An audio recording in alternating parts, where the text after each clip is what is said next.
नमस्कार। आकाशवाणी जयपुर अजमेर से प्रस्तुत हैं प्रादेशिक समाचार।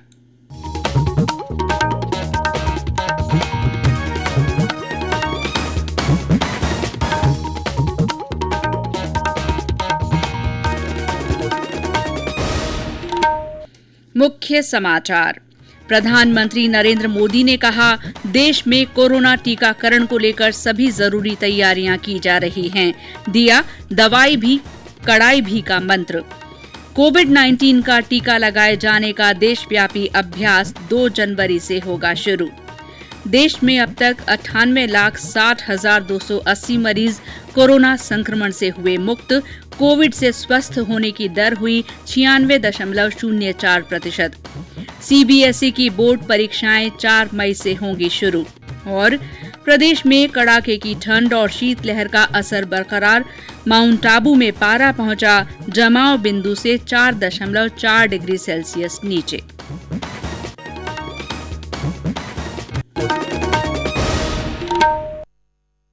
समाचारों के साथ मैं शीला चावला। कोविड-19 महामारी के खिलाफ देश एकजुट होकर लड़ रहा है। आप भी हमारे साथ सुरक्षा और बचाव के 3 आसान एहतियाती उपायों का संकल्प लें। मास्क पहनें, 2 गज की दूरी है जरूरी, सुरक्षित दूरी बनाए रखें, हाथ और मुंह साफ रखें। और अब समाचार विस्तार से। प्रधानमंत्री नरेंद्र मोदी ने कहा है कि देश में कोरोना के टीकाकरण को लेकर सभी जरूरी तैयारियां की जा रही हैं। श्री मोदी ने आज वीडियो कॉन्फ्रेंसिंग के माध्यम से गुजरात के राजकोट में अखिल भारतीय आयुर्विज्ञान संस्थान एम्स की आधारशिला रखने के मौके पर कहा कि देश में कोरोना संक्रमण के मामले कम हो रहे हैं। प्रधानमंत्री ने कहा कि दुनिया का सबसे बड़ा टीकाकरण अभियान चलाने के लिए भारत की तैयारियां जोरों पर हैं। उन्होंने कहा कि टीकाकरण के बाद भी सावधानी रखना बेहद जरूरी है। पहले मैं कहता था दवाई भी और कड़ाई भी बरतनी है और दवाई भी लेनी। दवाई आ गई तो सब छूट मिल गई, ये भ्रम में मत रहना। दुनिया यही कहती है, वैज्ञानिक यही कहते हैं, और इसलिए अब मंत्र रहेगा हमारा 2021 का, दवाई भी और कड़ाई भी।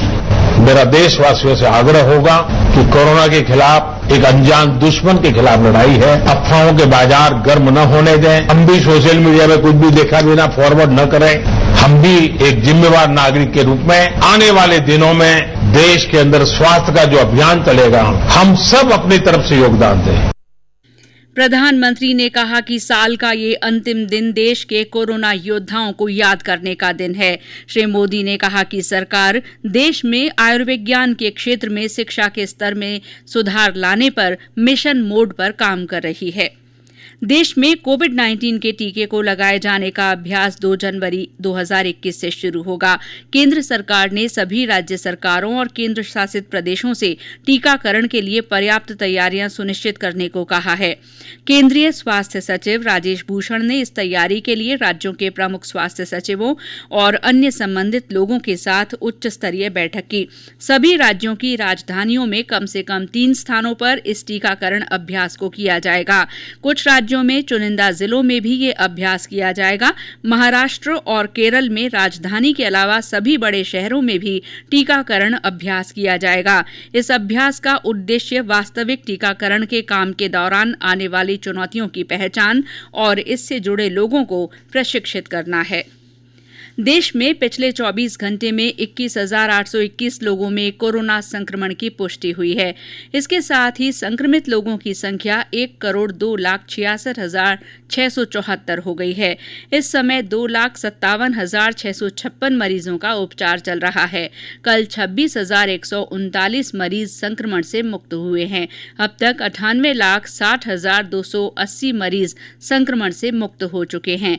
कोविड से स्वस्थ होने की दर 96.04% हो गई है। इधर जयपुर में आज कोविड के 129 नए रोगियों की पुष्टि हुई है। कोरोना जागरूकता कार्यक्रम के तहत आज करौली में कठपुतली कलाकारों द्वारा कठपुतली नृत्य कार्यक्रम का आयोजन किया गया। इसके माध्यम से कोरोना से बचाव के लिए सतर्कता बरतने का संदेश दिया गया।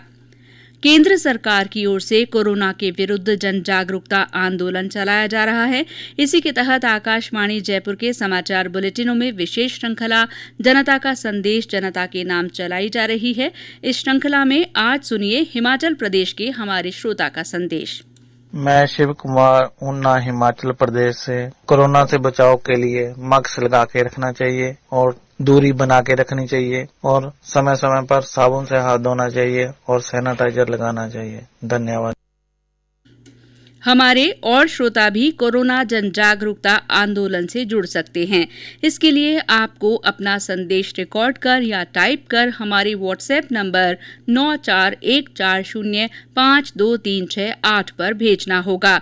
चयनित संदेशों को आगामी बुलेटिनों में शामिल किया जाएगा। ये समाचार आकाशवाणी जयपुर अजमेर से प्रसारित किए जा रहे हैं। समाचार अभी और भी हैं, लेकिन पहले ये संदेश।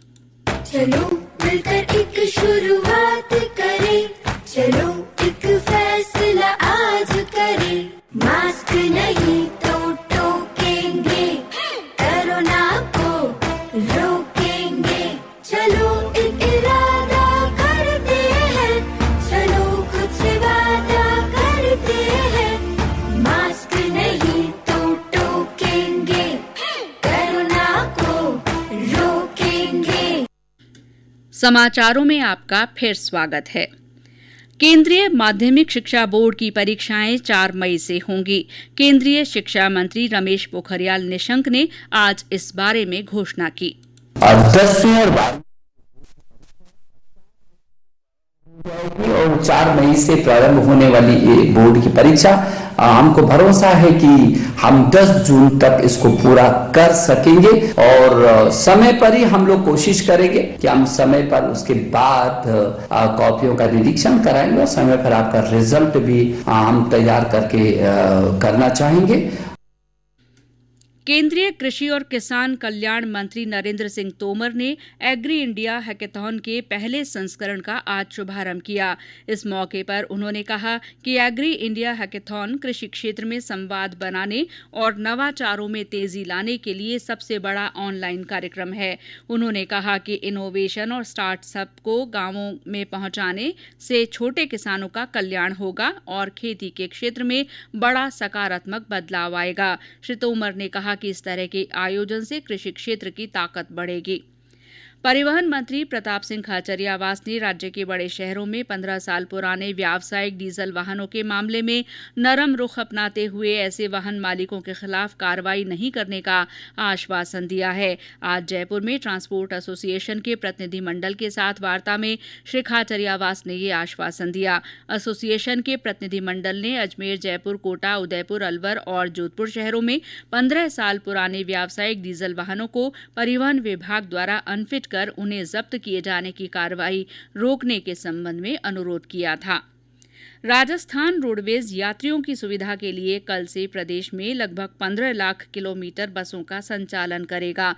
राजस्थान राज्य पथ परिवहन निगम के प्रबंध निदेशक राजेश्वर सिंह ने इसके बारे में सभी जोनल प्रबंधकों को निर्देश जारी किए हैं। श्री सिंह ने बताया कि बसों का आवागमन बढ़ाने से रोडवेज को रोजाना 5 करोड़ रुपए से ज्यादा का राजस्व मिलने की संभावना है। उन्होंने कहा कि चालक, परिचालक और अन्य कर्मचारी यात्रियों को अतिथि मानकर स्वागत करेंगे, जिससे यात्रियों का रोडवेज से जुड़ाव बनेगा और रोडवेज के राजस्व में बढ़ोतरी होगी। देश में राष्ट्रीय राजमार्गों पर स्थित टोल प्लाजा पर टोल का भुगतान करने के लिए फास्ट टैग कल से आवश्यक हो जाएगा। हालांकि 15 फरवरी 2021 तक नकद टोल भुगतान की सुविधा भी उपलब्ध रहेगी। यात्रियों को फास्ट टैग लगाने के बाद टोल प्लाजा पर नकद भुगतान के लिए रुकना नहीं पड़ेगा। इससे समय और ईंधन की बचत होगी। देश में राष्ट्रीय राजमार्ग प्राधिकरण के सभी टोल प्लाजा पर अनिवार्य रूप से और 30,000 से अधिक अन्य जगहों पर फास्ट टैग बिक्री के लिए आसानी से उपलब्ध हैं। प्रदेश में कोरोना महामारी को देखते हुए नववर्ष के आयोजन सार्वजनिक रूप से नहीं हो रहे हैं। राज्य सरकार ने भी सख्ती दिखाते हुए आज रात 8 बजे से कल सुबह 6 बजे तक कर्फ्यू लगाने की घोषणा की है। राज्य सरकार का ये आदेश नगर निगम और नगर परिषद की सीमा में लागू रहेगा। इन क्षेत्रों में बाजार अब से कुछ देर बाद 7 बजे बंद कर दिए जाएंगे। जयपुर के अतिरिक्त पुलिस आयुक्त द्वितीय राहुल प्रकाश ने बताया कि नववर्ष की पूर्व संध्या पर शांति और कानून व्यवस्था बनाए रखने के लिए पुलिस ने चाक चौबंद व्यवस्था की है। जयपुर, सवाई माधोपुर, उदयपुर और जैसलमेर में होटलों में इन हाउस पर्यटकों के लिए सीमित और राज्य सरकार की गाइडलाइन से नववर्ष का स्वागत करने की तैयारियां की गई हैं। और अब मौसम। प्रदेश में कड़ाके की ठंड और शीतलहर का असर बना हुआ है।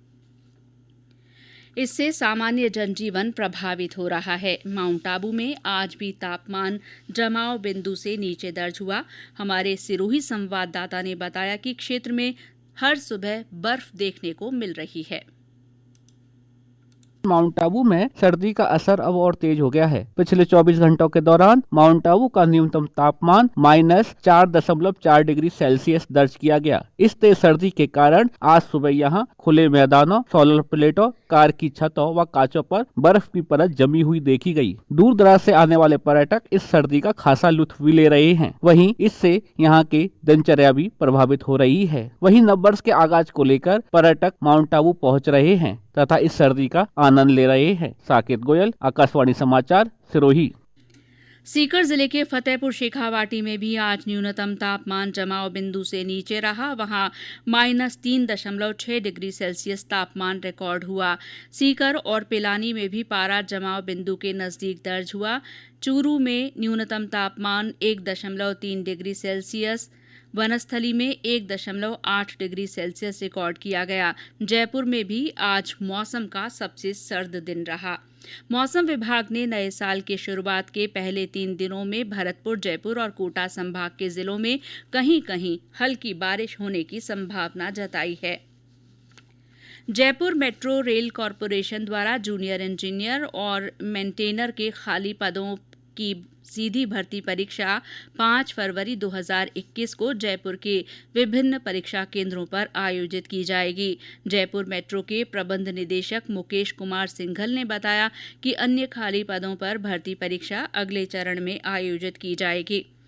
बूंदी में राष्ट्रीय हरित प्राधिकरण के आदेश की अनुपालना में जिला कलेक्टर की अध्यक्षता में पर्यावरण और जलवायु परिवर्तन प्रकोष्ठ के गठन की अनुशंसा की गई है। जिला कलेक्टर ने औद्योगिक इकाइयों से होने वाले प्रदूषण की जांच करने के निर्देश दिए हैं। झालावाड़ के झालरापाटन में आज पोषण अभियान के तहत गर्भावस्था परामर्श दिवस का आयोजन किया गया। इसके तहत महिलाओं और बच्चों के पोषण संबंधी और पचरंगी थाली खाने के बारे में जानकारी दी गई। और अंत में मुख्य समाचार एक बार फिर। प्रधानमंत्री नरेंद्र मोदी ने कहा है कि देश में कोरोना टीकाकरण को लेकर सभी जरूरी तैयारियां की जा रही हैं।